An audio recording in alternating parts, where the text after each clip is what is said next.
सूर्याच्या सोनेरी किरणांची उजाडली आहे आज प्रजासत्ताक दिनाची पहाट. सूर्याच्या सोनेरी किरणांनी उजाडली आहे आज प्रजासत्ताक दिनाची पहाट. भारत मातेला वंदन करून करते मी माझ्या भाषणाला सुरुवात. भारत मातेला वंदन करून करते मी माझ्या भाषणाला सुरुवात.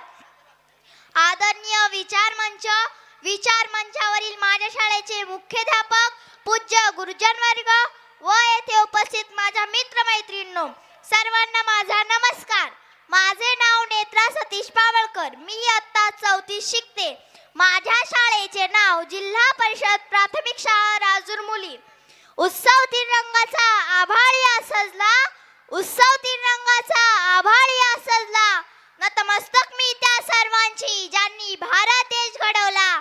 नतमस्तक मी त्या सर्वांची ज्यांनी भारत देश घडवला, ज्यांनी भारत देश घडवला.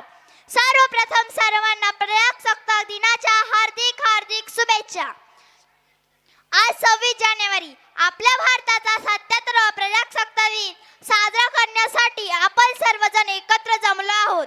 सर्वप्रथम ज्यांनी भारताच्या स्वातंत्र्यासाठी अनमोल योगदान दिले त्या सर्व शूरवीरांना, महापुरुषांना मी वंदन करते. आज 26 जानेवारी हा दिवस आपण प्रजासत्ताक दिन म्हणून मोठ्या आनंदाने, उत्साहाने साजरा करीत आहोत. 26 जानेवारी हा दिवस प्रत्येक भारतीयांसाठी अभिमानाचा आणि सन्मानाचा आहे. मित्रहो, 15 ऑगस्ट 1947 रोजी आपला भारत देश इंग्रजांच्या गुलामगिरीतून मुक्त झाला. पण स्वातंत्र्यानंतर देशाला खरी गरज संविधानाची होती. देशात सर्वांना शांततेने व समाधानाने जगता यावे म्हणून डॉक्टर बाबासाहेब आंबेडकर यांच्या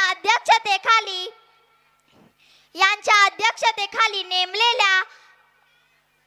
नेमलेल्या संविधान समितीने संविधान तयार केले. हे संविधान लिहिण्यासाठी 2 वर्ष 11 महिने 18 दिवस हा कालावधी लागला.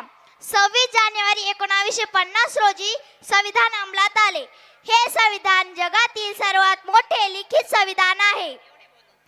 एवढे बोलून मी माझे भाषण संपवते. जय हिंद, जय महाराष्ट्र. भारत माता की जय. प्रजासत्ताक दिनाच्या